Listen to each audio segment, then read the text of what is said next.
Hello and welcome back to Coast FC, the Canadian soccer podcast focused on all things CPL, Canadian Championship, and more. My name is Felipe and Mike. And I'm Mike Rice. And today we are continuing our 2024 recap series where we go over all 8 CPL teams' 2024 seasons and seeing how they fared, what went right, what went wrong, and what they need to succeed in 2025. We had a little bit of a break between the first episode and this one. As usual, kind of life gets in the way for the both of us and this busy time and holiday time. I'm sure you can understand, but we're diving back straight into it. We want to make sure that we can finish the series off before the end of the year and before we move on to bigger and better things in 2025. So last week we talked about Valor and Vancouver FC. This week we're going to continue going up the table and we're going to talk about the Halifax Wanderers and Pacific FC, the first playoff team that we're going to talk about in this series so far. But before we dive into all of their series, remember to follow us on all of our socials at Coast to Coast FC, as well as finding us on YouTube under the same name to see the visual side of the podcast. But let's start with Halifax Wanderers. They did finish 6th in the table, and arguably, I mean, maybe Vancouver FC can give them a run for their money, but the most topsy-turvy season probably goes to the Halifax Wanderers because the season did not start great for Halifax Wanderers, and it didn't continue to be great for quite a little while for the Wanderers. It was understatement there. It was a similar thing, even worse than last season when I think Patrice Geyser had to wait 6 games to get his first win with the Wanderers. I think for this season it was even longer for them to get their first wins. They were not very lucky when it came to results in the opening quarter of the season. In fact, I'm checking it here. June 23rd was their first big win. First win in general, but it was a big win, and it was against Vancouver FC. So there you go. But we are going to go over what went right, what went wrong, and what they need for 2025. But first, let's start with some of the stats, because we know that here at Coast to Coast FC, we love us some stats. So they finished 6th place on 30 points. That's 12 points less than they did in 2023, where they finished 3rd on away goal difference. They had better goal scored and goal difference in 7th place Vancouver, even though they were on the same points. Their record was 6-6-2 at home. Not the worst record at home, but 1-3-10 away. Not a great away record. Something that Patrice Geyser continues to struggle with the Halifax Wanderers in his short career with them. They did score 37 goals, which actually is pretty decent. They were 4th in the table with that. That's only 2 less than they scored in 2023. But they conceded 43 goals. They were the worst in that department. And they conceded 11 more goals than in 2023. So clearly the defense, the leakiness of it was a big issue. But speaking of defenders, their top goal scorer, a defender, Dan Nimick, scored 8 goals in 2024, 7 of which, of course, from the penalty spot. I believe he only missed 1 all season. He has 7 out of 8 conversion. The second top goal scorer was Massimo Ferrin with 6. And funny enough, their top assister was Clement Bahia with 4. Bahia, who only came halfway through the season on that loan deal trade with York United. Pretty cool. He clearly made a decent impact for. It wasn't a regular either, but when he got his chances, he was played at fullback at times as well. Wasn't he? It was moved around a bit. So pretty good return for him. Yeah, pretty decent. His loan spell has ended. We'll talk about the roster changes at the end of each respective teams, but his loan has ended. We'll see if they want to maybe pick him back up for 2025. But continuing on with the stats, they were 3rd in shots on target per match, 3rd in big chances and in big chances missed, 3rd in accurate passes per match, 3rd in accurate crosses per match, and 1st in penalties awarded with 9. So they got a lot of penalties for them, which helped them out a lot, and it helps Mm. that Dan Nimick is such a lethal penalty kick taker. As you see, third was the magic number. I believe Yeah. seventh was the magic number last Yeah. episode. Third is the magic number in this episode. Shows that they are creating chances. They're getting shots on target. Their passing is quite good, and in the build up. Obviously, with a player like Lorenzo Caligari, you're always going to have those stats be quite high.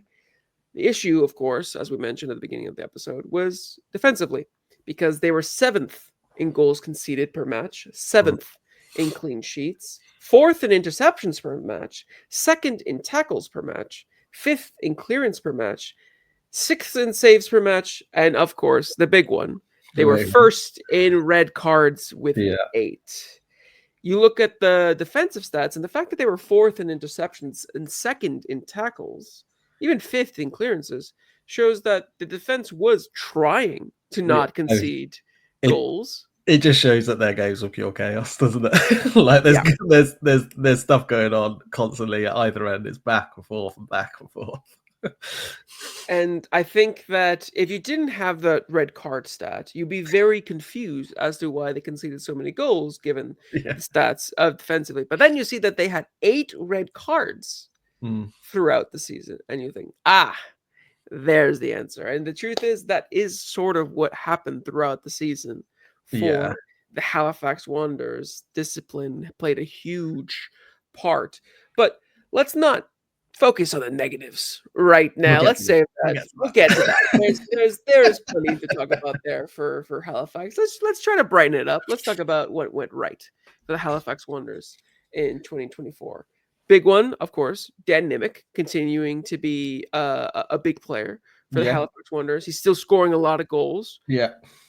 Does like to score on both nets, Let's which face it. I mean, if we're counting them, he's a double-digit goal scorer this year. yeah, he doesn't matter which goal. He's just He's wanting got to a pull the taste for it, ball in the back of the net. He's playing for both sides. He loves it so much.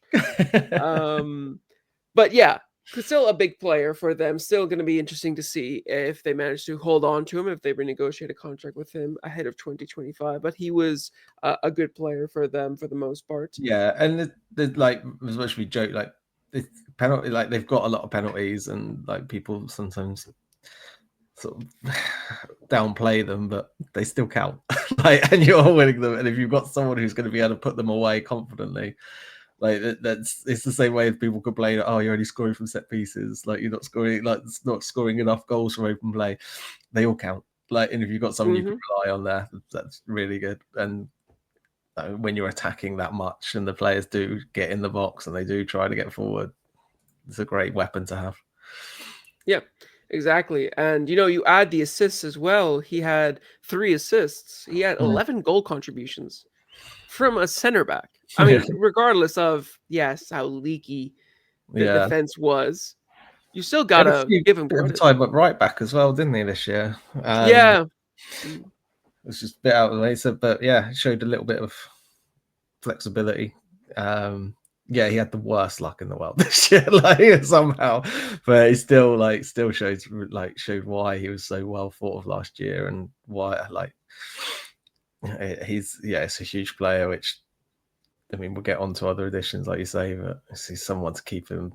If they can keep hold of him, then just avoid this back 3 fiasco, and you're ready to go again. Exactly. And he played a big part himself into another thing that went right in 2024, which was the last 10 games of the season. Because, as we mentioned, the first, I think it was like 12 or 13 games of the season. Pretty much, we can say first half, it wasn't great. Yeah, it was very, very, very tough for Halifax. But the last 10 games actually went pretty well, considering the start. They went on a relatively good run of games. They won 3, they drew 5, and they lost only 2 games in the last 10 games, which, again, for a team that was languishing in last for a large part of the season, that's a pretty good pickup in form to kind of at least give yourself a chance, a fight for the final playoff spot. And we had that conversation a couple of times throughout the last months at Coast to Coast, Yeah, we where thought we they kind of, we were yeah, backing them, weren't we, as the team to get like pushed into that last spot. yeah, exactly. And it has to do large part with another thing that I think went right in 2024 was the kind of spirit and resilience that they Mm, had in that second half of the season. It felt like when they were playing, when they were fighting, you felt that momentum in them. You felt that unity in them. You felt that fight that they mm, had in the players and in the way they were playing. And yes, again, bad luck happens sometimes.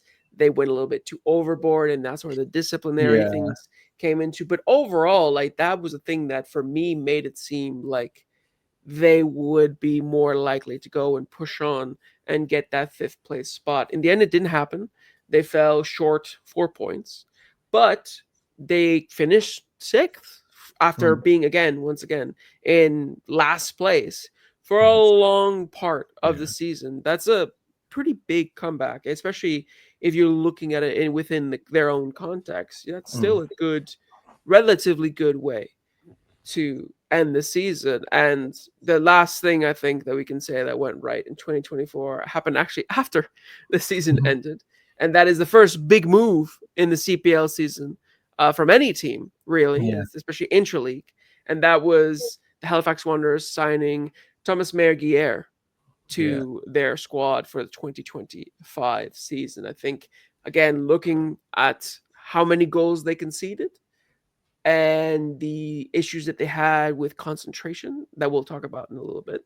I think TMG brings experience, brings solidity, brings some more maybe leadership to a team that was sort of up and down throughout yeah. the majority of the season. I think he'll be a huge player for them in the next year. Definitely. I mean, when you say those last 10 games with just the 2 defeats, I think I remember rightly, it was one of those two would have been when they had 2 men sent off against Pacific. And you're like, I think Gail Lockery took a big step back this year. I mean, if you're replacing him with TMG at the back there with Dan Nimick, that's a great little partnership going there. That probably a 1-2 of like TMG always that one that's going to be defensively resolute, and you've got Nimick who's got the qualities on the ball as well. It's a nice little combination if they can keep that together. And I think one thing like we have said about the resilience of the team, like you've mentioned there, and how they did fight back and they get like that last 10 games was really decent. I think like what went right, like another thing to really praise is Patrice Geyser just admitting defeat on the back Mm. that he was desperate to try and do something, and he wanted to try something new. It didn't work, and it can be really hard for someone to go, actually, that didn't work. Let's go back to what we did. Let's go back to what we were doing last year. That can be quite hard, like for a proud man to do, like as a proud person, we're ditching this. This is what we need to do. Oh shit, it's not working. Let's go back. Not many people would do that. Some people would just try and double down, or they'll try something random and they'll try something different and keep changing and keep changing. But he went, like we know this, and we were mentioning it throughout that last 10 games. You're like, maybe the last 15 games, you sort of thought, okay, they're starting to get their identity back, possibly a little bit late, but you can see them being more exciting and entertaining and sort of stronger in games than they were at the beginning of the year. Yeah, and I think that you're right. That's something that should be commended because a lot of coaches, like you mentioned, don't do that, and they rather fall on their sword than Yeah, to admit themselves wrong yeah. or admit them Goodbye, making Russell the Martin. changes. So I I've was got to about to enjoy say it's it. something that I think is a little close to home for yourself Yeah. with and all of those in Southampton. There, it's Yeah. you can stick as much as you want to an idea, but you Mm, gotta admit when you're just backing the wrong horse. yeah. And I think that for Patrice Geyser, he has learned a lot of hard lessons Yeah. throughout the season. With his own team. With the bad luck that they have, but again, sometimes you have to create your own luck, Yeah. and a lot of the times with the discipline issues and the inconsistency, especially away from home, you're gonna have bad luck just because that's the trend that Yeah. you are going. And Mm, I think that's something that he recognized, and he did make changes. And that's what allowed them to have a much better last 10 games of the Yeah. season. But we've alluded to a lot of the things that went wrong already before jumping into the actual what went wrong section. Yeah. So let's just go over them a little bit again. Biggest Mm. one from the jump, as we mentioned, trying to switch up the tactics in year 2. Last year, the way that Halifax Wanderers were playing was, I think, far and away the most entertaining, the most fluid, the most attacking football that we had seen from a CPL team in that year. I think just Definitely. consistently they were just wowing us. Even if they weren't getting all the results, especially at the beginning, it made everyone, even rival fans, even other teams fans, Yeah. want to see those matches just because Yeah. they knew that Halifax were coming to play. And we praised Patrice guys so much. We waxed lyrical all of last season Yeah. about him. Yeah, We completely. did mention about the possibility of a sophomore slump, of a second season slump. We did get a little bit flamed from Halifax fans on that. Who's laughing now? That's all I'm saying. Taking on the East Coast that one. It's because I'm safe all the way over here on the West Coast. That's the only reason. But I think you obviously want to freshen things up as a coach. You don't want to stay stale, especially because of the way that they played. It was great, but I think teams were starting to figure it out a little towards the end of last season, which is understandable. Teams, especially when you face each team so many times, you're gonna find out. But and then, the struggles away that you've alluded to already, like something maybe need to change because we can't do this away from home. Maybe we need to switch something up possibly as well. Exactly. And then the offseason came before 2024. He decided to go to the Whitecaps and become the understudy to the now ex-Whitecaps coach, Vanni Sartini. Maybe that was, now in hindsight, makes a little bit more sense. And try to go for a pure back three a la Sartini at the beginning of the season. And I think it's not controversial to say it did not work whatsoever. No, And as much as they tried to fix it, as much as they tried to learn, and as much as they tried to do little things here and there, it just kept failing time and time and time again. Yep. And it was one of those weird things where you look back now and you're like you say, they needed to do something slightly different. They couldn't just roll it out exactly the same because they did struggle away from home last year. So they had to do something different and teams are starting to suss them out. But yeah, this whole back three thing, you can't just throw in an extra defender and be more solid. Like that doesn't work. It's not just simple addition means less goals conceded. It did change up everything, the way the team were attacking. Because last year, if you had a friend who was new to CPL and said, "Oh, I'm going to come around and watch a game," you say, "I'll come. Yeah, Halifax kick off at this time. Come down, whoever they're playing. Like, we'll get you in as a neutral. You'll be hooked on the league." And the way it started this year was so tough, so tough, and they just looked like a complete shell of the team they were the year before. And I got that you've got to give it time to a degree. And luckily for them, they didn't give it too much time. Like they did eventually go, okay, right, that's it. It's not worked. We're not doing whatever they were doing on the training ground. That gave him confidence. It wasn't converting onto the pitch. And yeah, that's a big reason why some of these players have got such why Dan Nimick on penalties is their top goal scorer. Like there's a lot of their players. Aidan Daniels went missing this year compared to last year. Massimo Ferrin was waiting for ages. I can't think off the top of my head, and I've not done the research, but I imagine a lot of his goals came in later in the year to get him up to 6 than it was at the beginning of the year. So you've got these attacking threats, and I mean, let's skip ahead to the next point. The striker situation was just it wasn't dealt with either. No. Valesky was a complete flop, unfortunately, and I'll give props to Telfer. He got thrown in there at times as a big guy. He wasn't a goal-scoring threat, but he linked things much better than most other players. Hmm. But yeah, it's another team without a striker in this league that you can rely on, isn't it? Yeah, I mean, and also Coimbra, he had his issues throughout the season too Yeah, that affected his availability as well, because he's someone that we both think highly of, but he just get he's still in. young. He's raw. He's not. Yeah, there's lots for him to work on, and I'm excited if he could work on it. I was excited last year if he could work on it for this year, but it's still quite raw and yeah, not able to be a consistent, like relied upon striker for goals at least. Exactly. And it led to a situation where, if you count in all competitions, I think they went 8 or 9 games without a win at the start of the Mm. season. Like the season started in April, they didn't get their win until the very end of June, on June 23rd, against Vancouver FC, as I mentioned earlier. One of those defeats was also the Canadian Championship defeat Yeah, to CS Saint Laurent on penalties. Fantastic story for them. yeah, Heartbreak for the Wanderers, especially because it was in Halifax. yeah. In Halifax, where they play the best historically, Mm. where it has one of the best atmospheres, and they just capitulated Yeah, in that game. They went 2-1 down. They had to equalize after, taking the lead.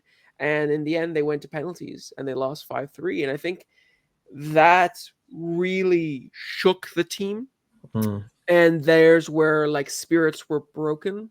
I remember seeing reactions from fans online saying like they never felt so dejected after a game than Mm. that game, like ever in the Yeah. 6 years, than that game, because of where they were, how far they had come last season, and then for Mm. that to happen. And obviously, everyone respects CS Saint Laurent for what they did Yeah. in the Canadian Championship, but for Halifax, it was just really a point of you need to reflect on this. You need to think, is this okay? And the fact that it happened, literally, that was their fourth game of the season, did not help whatsoever. They lost the No. opening 3 games to a very good Pacific at the beginning of the season, a very good Vancouver at the beginning of the season, Mm. a very good Atletico Ottawa at the Yeah. beginning of the season. Then that happens, and you sort of kind of not fly off the rails, but you sort of have to kind of just try to rebuild this semblance Mm. of of unity in a team that is so far down in the dumps after the first 4 games. They got a draw against Cavalry next, but then they went on another 2-game losing streak against Valor and York United. 3 draws then happened where you think, okay, they're starting to get a little bit better, but again, throughout those draws and throughout those games, red cards happen, and it's not just like the players out for that game. If the player gets a direct red, they're out for multiple games. So it Yeah. reflects the fluidity and the consistency of play. And a lot of it is unlucky. A lot of them are contentious ones. You think of the one for Coimbra, you think of the one for Caligari early on. You look at some of these ones. I think it was uh Nibik's one, not the Lockery one. I think the Lockery one was Yeah. when he yelled at the ref. Screaming. Yeah, but I think the Nimic one in that game as well. They had unlucky red cards, but still, you put yourself in those positions, you're Yeah. going to get punished. And they finally get that break against Vancouver, but already it felt like a large part of the damage in the season had been done. Essentially, over a third of the season had gone by, Yeah. and you've picked up, those 3 points, and then what, 4 other points from the draws, Mm. 7 points in the opening 8, 9, 10 games is it was a very tough start for Halifax, and it has to do with like what we mentioned and the discipline issues, and especially that away form, Yeah. because I think because of the discipline issues, because of the tactical issues, and even the striker stuff with Valesky, I feel like the away form kind of got swept under the rug.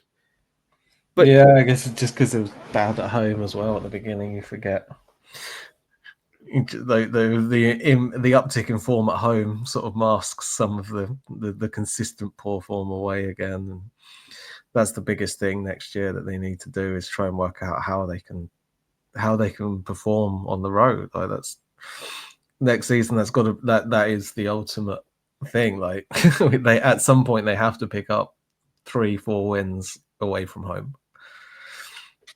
Yeah, they have to, because it's something that has been, you know, eluding them for some while. That good away form. The fact that they only got one win all season Yeah, away, and 10 straight losses.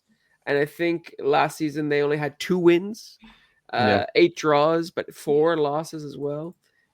Yeah, it's something that needs to be addressed. And I think now we can move on to what they need for yeah, 2025, because they do need quite a bit. Is obviously, not like you mentioned, they need to figure out how to win and get valuable points away from home, because in the CPL, anybody can beat anybody on any Mm. given day. That's a saying that people say a lot, but I fully believe in. Yeah, The fact that Vancouver FC, who were so poor in the second half of the season, went undefeated against Forge in Tim yeah, Hortons Field. That's just an example that this league can go in any which way. It's yeah, just about consistency.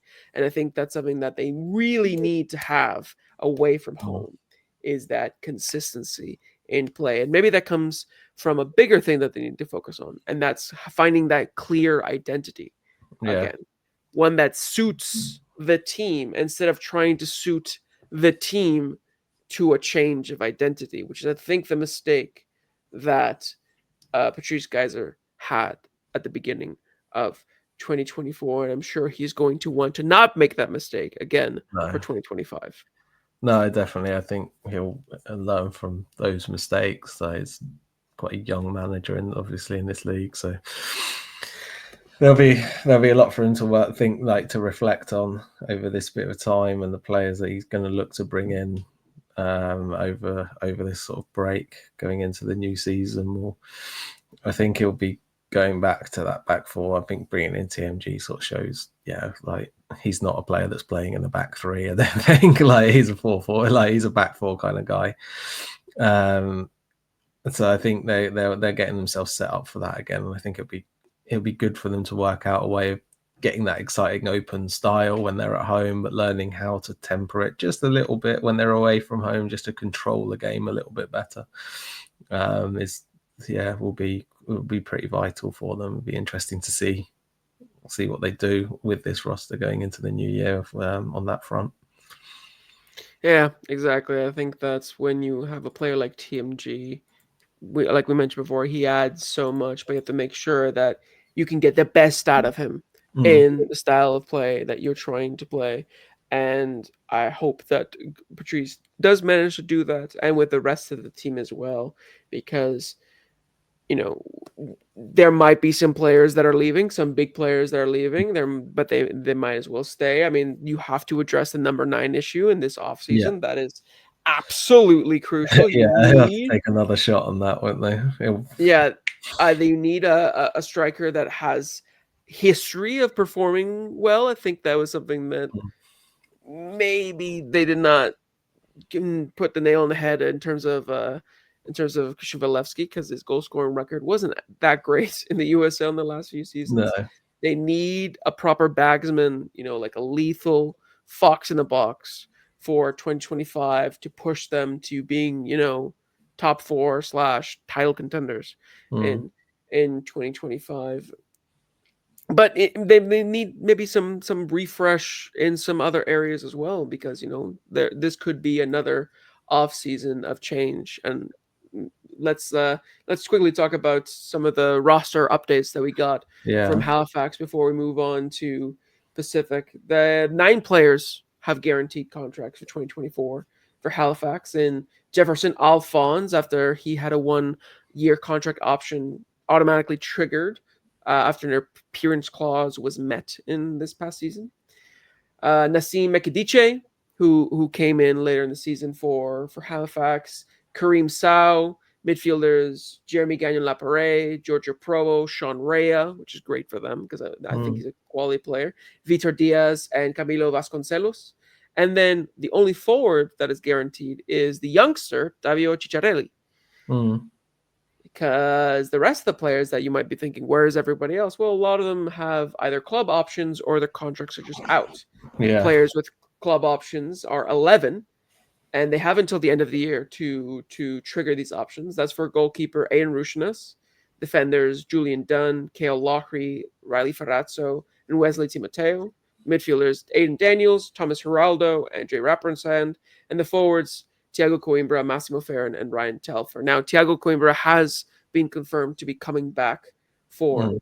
2025. They made an announcement, I think, a few days ago. So Okay. Coimbra is locked in. So make that 10 players for 2024. And then Jan Fillion has already said his goodbyes Yeah. to Halifax. So they will be looking for a keeper. I don't think they'll be calling Aiden Rushness in as a starting keeper. They probably will be looking for a starting goalkeeper to fill that role.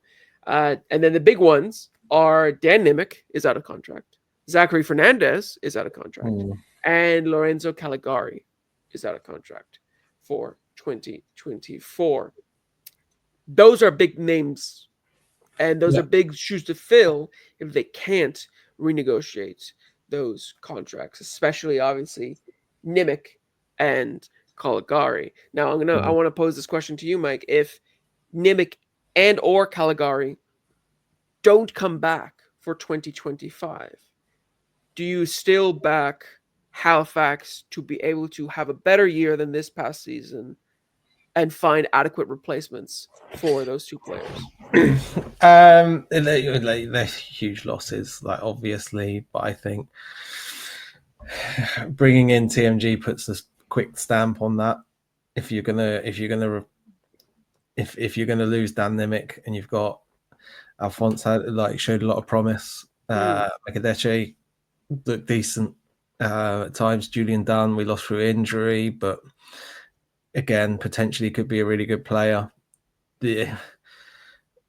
As much as it would hurt, and I'm sure Halifax fans will hate to lose him, I think that you've got players there that you could coach to be able to not feel you'd still feel a loss losing Dan Nimick, but because he's such a leader on the pitch and you've got to do everything you can to bring him back, but you've still got defenders there that I think have the potential to be good CPL defenders, and if you're playing them alongside TMG, who's played alongside a number of players at Pacific this season and still kept an incredible defense, you can feel quite confident on that. I think if your hands are tied and you can't keep him, I think defensively you can deal with that. Caligari is going to be the harder one to replace because Ramprasad was great alongside him. Where do you go after that? It is a big void in the center of midfield, and as though he wasn't quite as on the eye test for Caligari, I think this year was a little bit quieter than he was last year. He was not quite as flamboyant with his passing. But he just kept everything going really well and battled through, and he does all the dirty stuff and the boring stuff, which some players might not want to do, as well as doing all the creative stuff. So I think that one's going to be he'll be the hardest one to replace if they lose either or both.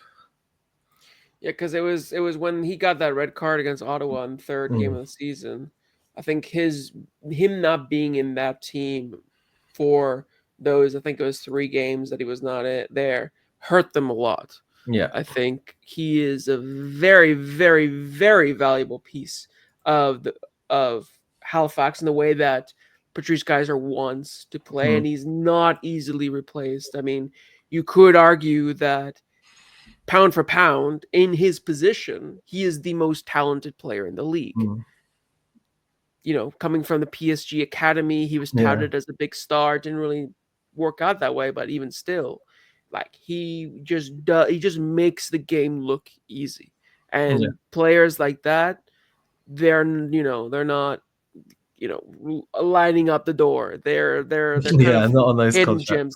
gems. Exactly. So that would be a massive loss. And I think losing Caligari, that would be the one I don't know how much Halifax personally can come back from. I think if you do lose a Caligari, you have to change the way that you play because you don't have that, pace setter that Caligari has, that deep line playmaker, that Regista that he likes to play at times.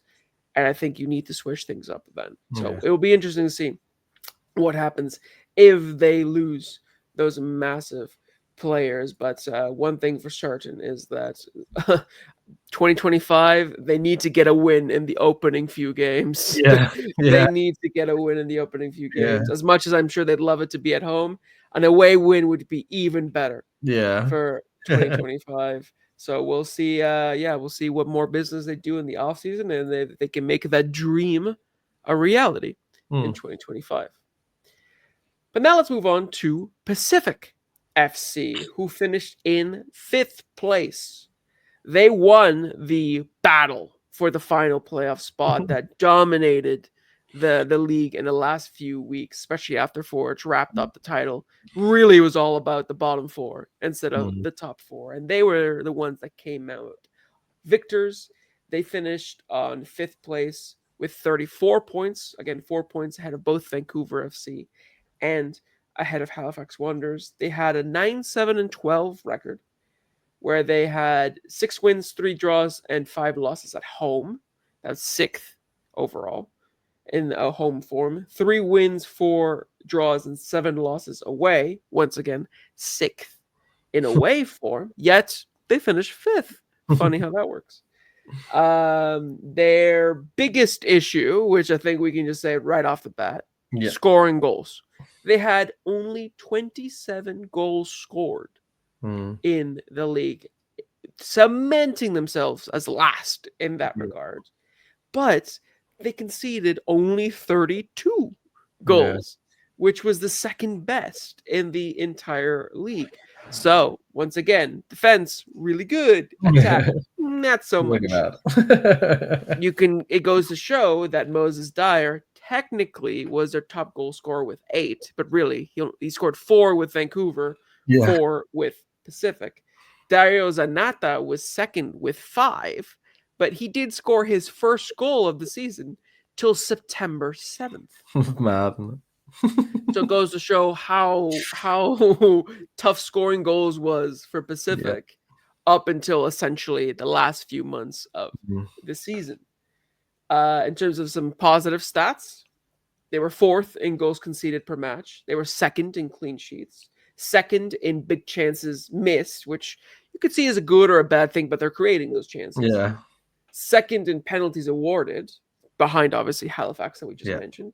They were 1st in interceptions and 1st in tackles per match, 2nd in clearances, and 2nd in penalties conceded, so only conceded 2 penalties all year. And they were 4th in saves. So defensive stats look fantastic. One of the best defensive teams in the league. And you don't even need the stats to tell you that. Just watching the games, especially in the early part of the season, you could really see how good that defense was for Pacific. Now going to the bad stats, you can imagine where they surround. They were last in goals per match with 0.9. They were 5th in shots on target. So they got some shots on target. 6th in accurate passes, last in accurate long balls, 6th in accurate crosses, and 7th in possession. So actually, their big issue was from those stats. If you just base it on that, them having the ball, they struggle to create much with it. They struggle to actually get into that final third, mark those deep completions. If you know Y-Scout, you know that term. Mark those deep completions and create those chances in the box. They really struggled to make that happen. And I think that's why they struggled to create goals in the first place. And again, you saw their opening few matches. Pacific looked like the real deal for the first, what was it, like 3-4 match days in the season. I think they were like more than that, didn't it? they had the opening day win against Halifax. That was 1-0. And then they had I think they went on a clean sheet run of not including the championship, I think of 6 games they went with a clean sheet. 3 of them were draws, 3 of them were wins. So again, didn't score a bunch of goals. That's why they got I think 3 straight 0-0s, or maybe not straight, but their draws were all 0-0s. Yeah. And then their wins were a 1-0 or 2-0. Yeah. But they had that really good start. Mhm. Then the crucial moment that happened throughout the season, obviously, was Ali and Dum having that long term, I think it was an ACL injury Yeah, it's out for a in while. in a match, and then it kind of really hampered the way that Pacific were riding that momentum that they had. They lost against Atletico Ottawa, and that kind of began a run of not great results. But overall, the way that they recovered in the second half of the season, thanks to Moses Dyer, finishing in 5th place, you can say it was a pretty good season considering the injuries that they had and the goals scored. Pretty like a decent season. Definitely not up to standard, but all No, in all, you can't be too mad at the season. At least I think. no, definitely, because I think you've lost this. I mean, you've lost two huge players. They obviously did it. Going across over to Ottawa, you've lost two players there. They struggled with recruitment before the season started, and players sort of dripped in, covering injuries as they went. I mean, they're after. I think I remember reading they're after Frank Sturgis. I think it was before he went to York. I think they were so they were competing with players with other teams in the league, and they were losing out. So they weren't in a great position. Like they were being put in a difficult spot to start with, and yeah, then you lose Ali and Dom to a season-ending injury where he was fighting. He, like the first game you watched him, like, okay, right, I see what they're doing. He's a midfielder in defense, though. Let's see how it goes. And then the next two games, it just seemed like, right, yeah, no, he feels confident. He's ready. Like he wants to own this league. Like he wants to be a big player.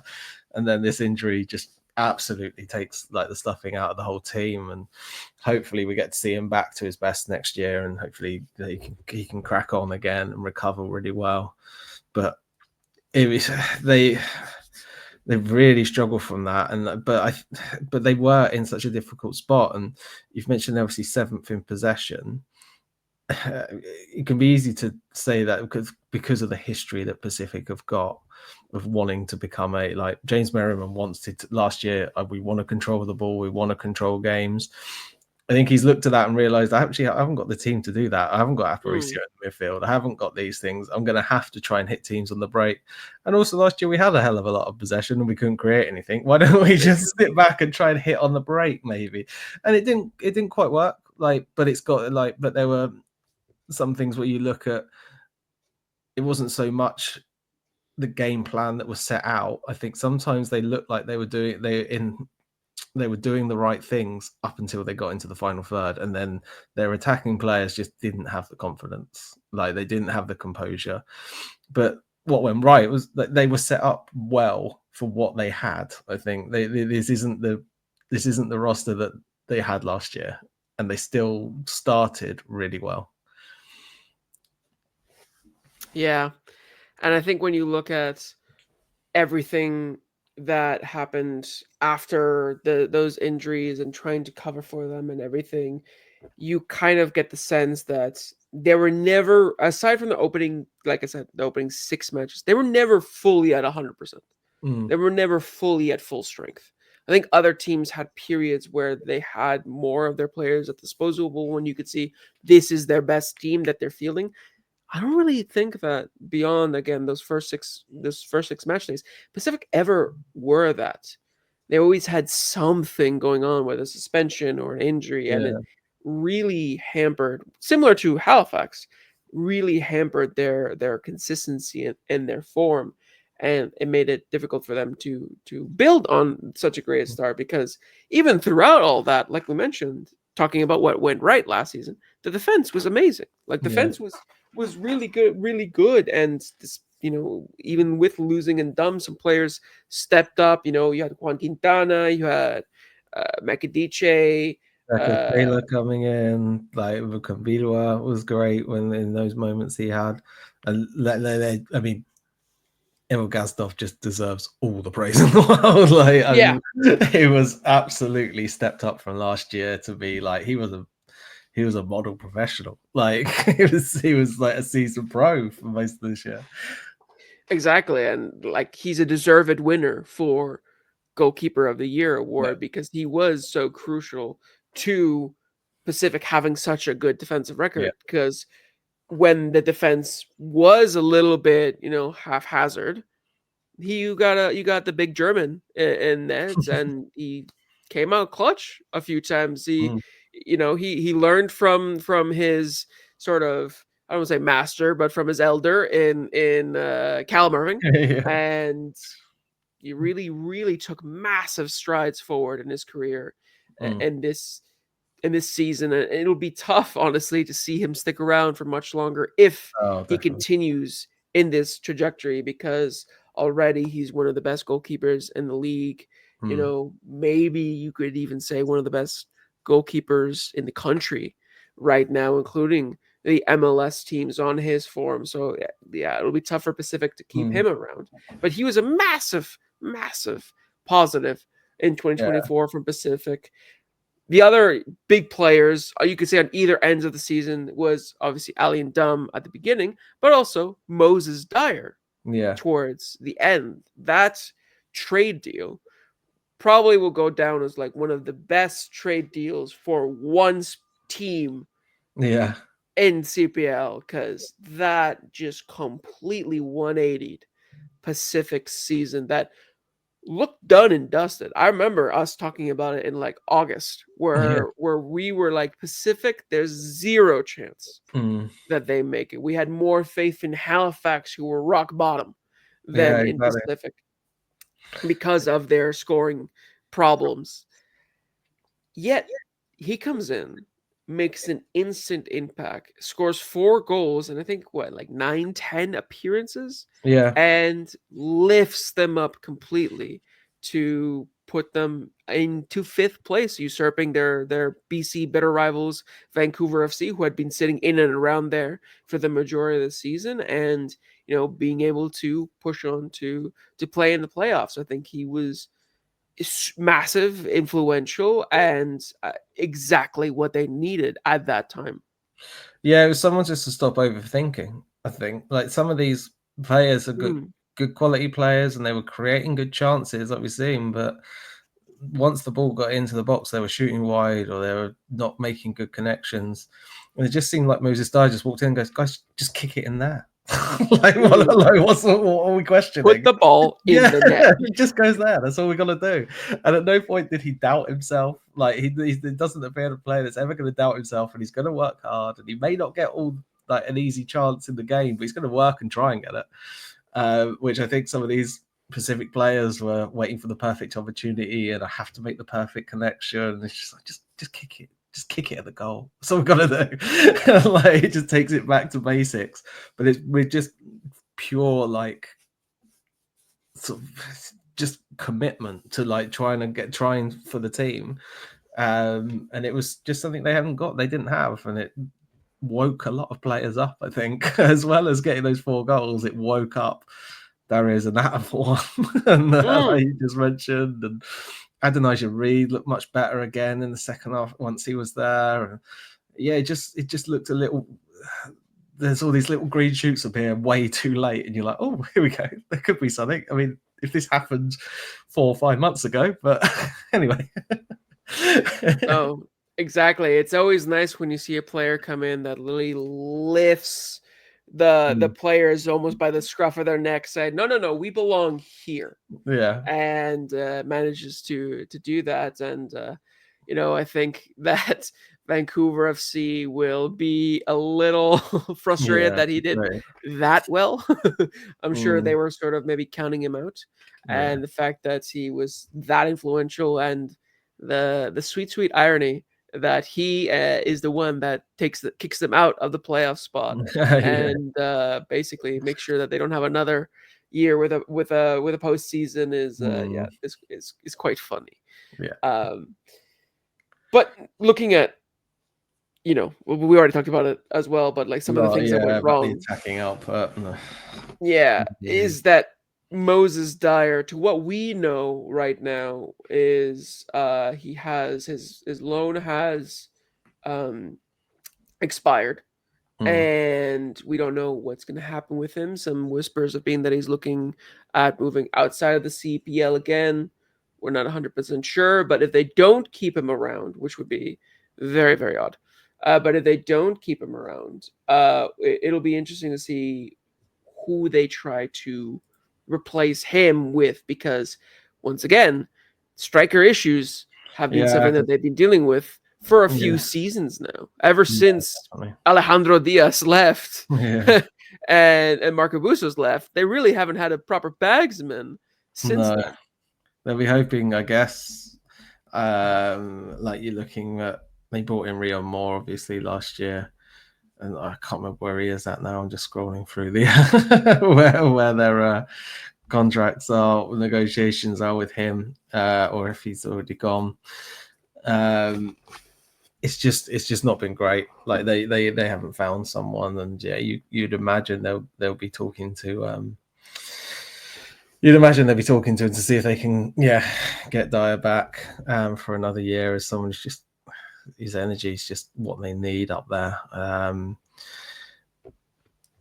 It's going to be another really difficult one for them, because I mean, when we talk about what went wrong, like the attacking output, we mentioned goals, injuries. Yeah, we'll get some players back, but losing TMG is going to be the hardest. When you go from Didic Mm. 1 year, TMG the next, Ali and Dom, when you're now relying upon to be a leader at centre back, whereas from our sort of from looking back at him, he's a midfielder that's being converted into a centre back.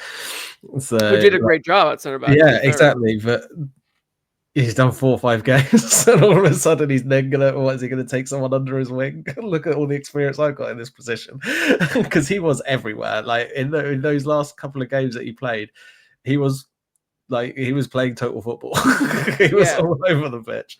So straight out of the Clockwork Orange. Yeah. yeah, so I think losing TNG is going to be so difficult to work on. That's a big loss, and it's for a team that are suffering big losses each year at the moment. So I think that's going to be really tough. But I mean, I put on there, like, what went wrong is that they just lost interest from the city. Like we Mm. commented on Vancouver because of the camera angle a lot, but there was no one at like there was no one watching Pacific for a lot of this season, and I think the fans knew straight away. James Merriman, I think, kind of knew straight away this was going to be a really hard season. Yeah, I'm trying to see if I can find the season attendance Mm. for the for Pacific on average, and I'm pretty sure that they had a lower, they had a lower attendance average than both Valor and Vancouver, who Yeah. again, people are talking about Vancouver and Valor Mm. not having crowds. Well, Pacific on average had less Yeah. than they did, and it's even more concerning when you look at the fact that the island of Vancouver Island is not as a saturated market as the mainland. Mm. The struggles that Vancouver are having, they should be the team Yeah. for Victoria and for the island. They should be the soccer team, and everyone should be coming out in droves to watch them. The fact that they're not is very concerning Mm. for them, and so I feel like that's something they need to address, something off the pitch. Moving now to what they need to do in 2025, they Mm. need to address that in some regard. I think it involves likely some fresh ideas both on and off the pitch in terms of marketing, like marketing strategies and dealing with media, but also, with maybe switching things up with the team, with the style of play that they want to play. They have a lot of players that are leaving and a lot of players that are not confirmed, which we'll talk about in a little bit. But it gives an opportunity to James Merriman to potentially have a massive rebuild where he's a lot of players that were sort of underperforming, that weren't at the level that he needed them to be, are gone or are Mm. leaving, and now he can look to building a side with maybe some differences in the philosophy that he had before. And hopefully, with the experiences that he's had and the lessons he's learned, he's able to pull it off. Because you need, if you're going to try to replicate what you did in 2021, you need to score goals. Yeah, I know the whole thing is like goals win you games, defense win you titles. But if yeah. you don't score goals, you're not winning No, titles. I'm exactly. sorry. Like, Yeah. it doesn't matter how good your defense is, you can't win the league with 38 points. Mm, Or I guess in this one, like 28 points. You simply cannot. yeah. You need to score more goals. You can't just draw every game. And that is a massive, massive area that he needs to focus on, is Mm. how can he get his team scoring more goals? Because as a defensive coach, he's got it. He's one of the Yeah. best.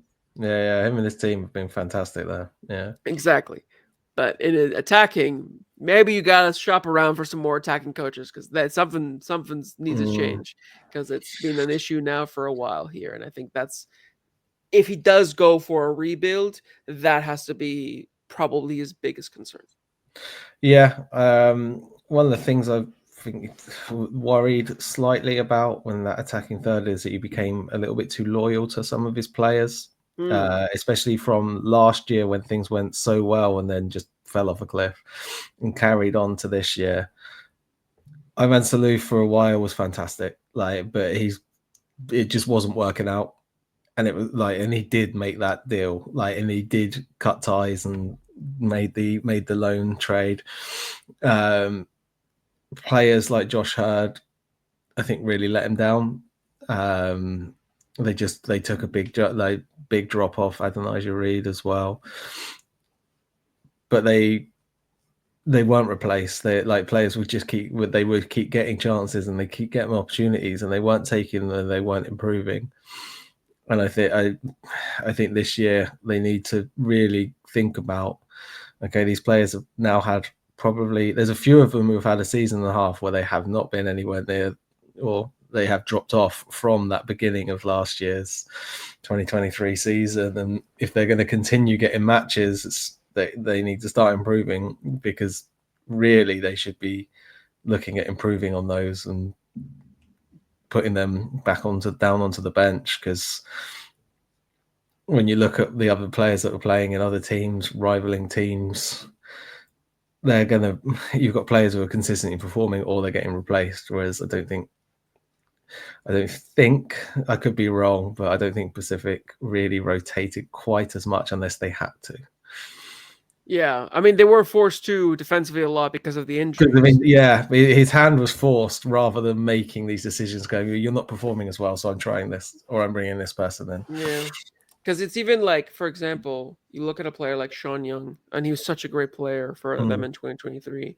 I think he took a step down this season, yet he was being relied upon a lot, and he was asked of a lot. And Again, as they've got a small group though, haven't they? Their options aren't quite as deep as maybe other teams. Exactly. And that's the thing, is that it's unfortunate where you kind of are forced to play some players that are good and they have potential, but they're just not performing. I think that's something that James Berryman's probably going to want to address in this season, is make sure that it's like, hey, if our best players aren't performing, who do we have that we can have, step in to kind of give them a swift kick up the ass, show them you've got competition, and hopefully push them to get back to their form. Because you look at it, that, at one point they had Stephen Yates being the most advanced player, and he's not a 10. He's like sort of an 8. He's more of a 6, and he's the most attacking player between Yates, Sean Young, and Cedric Toussaint. Yeah, Right? Lamont isn't there. Plenty of players. Kirkoveanu was like, sometimes. Like, that's the thing. They didn't Mm, have players that you could be like, throw them on. He'll be a game changer. He can step in for 3-4 games until the funk of this player is off, and then we can throw him back on. They didn't have that at all. Obviously, again, partly through injury, but also I think just partly. Partly injury. But you're right there with the centre midfielders. They're all roughly the same player. There's no oh, he fits in here. Oh, he brings this different. Sean Young runs a lot. compared to the others. Stephen Yates is a little bit more technical than the rest, and Toussaint has a bit more grit to him. yeah, can't get forward. But otherwise, they're basically the same sort of play. You've got no one that you can bring on in games or change where the midfield looks different. Like the opposition know what they're expecting. Exactly. And I think, yeah, we'll need to see how James Merriman addresses that because, and I love this point that you put at the very end as well. He needs to get some fun back on the Yeah. pitch. Because if you're right, it feels like until Dyer got there, it never really felt like they were enjoying themselves, which I know in this day and age isn't necessarily a requirement anymore. It's all about the No, systems and the structure yeah, and the roles and the positions. but when But you're struggling, yeah, when you're struggling, you need somebody to just go out there and play their game. And you're always going to play your game when you're having fun, when you're happy, when you're confident. yeah, It felt like the players didn't really have that. They felt devoid of that kind of belief yeah. at times. And it wasn't until Dyer once again said, lads, just put the ball into the net. They're like, oh, yeah, we can enjoy the game again. Yeah. That's it. Like some of the players were like either overthinking and too like just caught up in their own heads, or they were just devoid of confidence and didn't want to be out there. Like it just that's how it seemed for so much of that season. And every so often, like we saw glimmers of them, like where they had these couple of games where they looked really good, and yeah, they couldn't back it up like week on week on, like week in week out. But they had a few games later in the season where you're like, oh, this is exciting. Like this is little bits, and you can see them enjoying themselves on the pitch, and they had quality, and you know that James Merriman can make them defensively resolute, but he also wants to attack and he wants to do things. He's just not been able to get it across with his team properly this year. But there's those little bits where you think, okay, like you're enjoying it, like, and that's what you need to be able to do, because then it takes the pressure off when you've got a chance, you just hit it, and you don't think, oh God, what if I hit it? Like, what kind of shot should I take? Oh, chance is gone. Yeah, exactly.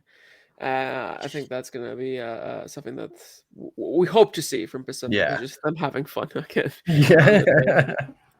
But to close out the Pacific section and the episode itself, let's talk about the roster updates for Pacific. They only have 6 players confirmed. I guess now 8 players because they made a couple announcements since this update came out. And those are the goalkeepers Emil Gazdov and Sean Melvin, of course. Defenders Christian Greco-Taylor and Alian Dumb. The only midfielder is Sean Young, but also now they have gotten the youngster Semi Kachavaras. Yeah. I think that's his name. In midfield. Forwards Dario Zanata and now Josh Hurd are returning for 2025. They do have some options pending on defenders Juan Quintana, the Colombian. On midfielders, I like how they listed midfielder, even though we never see him in midfield. George Mukumbilwa and Stefan Yates. They did decline options on Kevin Chicheri, on midfielders Zakaria Baus, that's a big one, I think. Yeah. Pierre Lamoff, Andre Turcoveanu, Adonijah Reed, and Devin O'Hay, who was the former TSS Rovers. All of them had their options declined, which again makes me sort of think that James Merriman is looking to do at least a partial rebuild, because he just look at these players and be like, these guys just don't cut the mustard for me right now. And he's allowed them, even though he had the opportunity to keep them on, he said, nah, I think we can do better going and finding other players than keeping you around. Yeah, it must be. I mean, and to be fair, out of all of them, like Baus and Adonijah Reed were probably the only two where I'd be like, I wouldn't mind seeing them back at this team. But yeah, he must have an idea, or they must have plans elsewhere that has led to this. So yeah, it'll be interesting to see. And then in terms of contracts expiring, that we have yet to hear news of, Paul Amadume and Kunle Dadaluk. Kunle Dadaluk was a big one that I think many players are going to be, or fans are going to be keeping a close eye on because of how big of a player he can be as well. Cedric Saint and Ayman Salouf. I'm very curious to see what happens with Ayman Salouf, because I think Pacific might be done with him, but I Yeah. also don't know if he Yeah, did enough for Vancouver FC to want to keep him on. So I don't know if we're actually going to see him he in could the be gone. CPL. I Yeah. think he might be out of the league, which is a shame because when he was on his best, he was one of my favorite players Yeah. to watch. It just shone bright, but not for long enough, really. Yeah, it was one of those players that exactly when he was on it, he could change the game, but he just Yeah. wasn't on it But it's been enough. nearly a year and a half, I think, since we saw it, isn't it? In a way, like, Yeah, yeah, exactly. And then, oh no, and then Josh Hurd got re-signed. So those are the yeah, players with contracts expired. Thomas Merguier has that's gone. obviously Yeah. left to Halifax, and they had mutual terminations, which I think is the first time that we've talked about mutual terminations of contracts with two players. Rion Moore has left. So there's Mm. your answer. Rion Moore is Yeah, I gone. forgot about that. There we go. And midfielder Marco Dominguez Hmm. is also gone. So in total, if you count them all, if let's say the contracts expired for some of the players that we said might not come back, that's what, 1, 2, 3, 4, maybe 5, 6, 7, 8, 9, 10, 11 players, including like if Amadume, Saluf, maybe Toussaint doesn't come back. That's like 10, Hmm. 11 players that Yeah, aren't coming back. That's half a squad gone, right? If not more. yeah. That It's a seems to big me like turnover this grounds year. for a rebuild. Yeah, I think they got to like the fact that this season didn't go to plan whatsoever. I can imagine, and the fact that fans stopped coming along. They're having to do something to shake this up to really try and change their fortunes because it's been a slippery slope since that really fantastic start to 2023. They started off so well and it just consistently dropped and dropped and dropped in the quality levels. And when you start losing the fans coming across who are so important in this league, like ticket prices mean a lot here. Like this isn't like $1 billion contracts on TV like companies like in other leagues. Like you need those fans behind you, and like the league itself needs the fans. We need the interest for it to continue to grow. And as much as James Merriman will be focusing on what happens on the pitch, the club as a whole will be focusing on both. And I think this is like a big sign that they realize, yeah, we got to make some huge changes to try and spark a bit of rejuvenized like interest in this team and the desires to achieve something. Exactly. And I'm curious to see as well, like we've talked about how Vancouver FC, how a lot of the hometown boys that were brought into much fanfare didn't really play. I wonder if Pacific will be looking to poach somebody like David Norman or somebody like Zach Verhoeven or even Anthony White. These players that you see have potential, didn't get the chance. Maybe you bring them in, and because they're BC born, it reignites the kind of local interest. The Yeah. fact you're stealing them off of your big rival as well, that could be an angle. I'm curious to see with that. Quick chat with Moses Dyer. Who else did Afshin piss off? Yeah, exactly. Who else? I think the list is actually quite long. Yeah. We could probably get a couple players. Yeah. But they've been yeah, doing a lot of trials on the island to try and locate some sort of local talent and to see. I mean, Pacific aren't going to be spending money like Ottawa, so they're looking at different avenues to find these new players and to try and find something else. So it will be interesting to see what they can do. exactly. And one last thing before we go as well, Eric Lejeunesse, they're keeping on. They kept his rights for youth sports. I feel like he's been around the league for forever, and the fact that he's still a youth sports player, I think he's in his last year. I think he was in since his second year, so this is going to be his third year now in the league. I am completely on board. Like I completely agree with you. I think it's his mustache. It tricks me. Yeah. As someone who benefits it from I think it is the mustache. I think that lends it to making it seem older than he is. Yeah. But that is it for this On that week's note. episode. On that note, that is it for this week's episode. Thank you so much for listening to the podcast, to everything we had to say about Halifax, Pacific, and Eric Lajeunesse' mustache there at the end.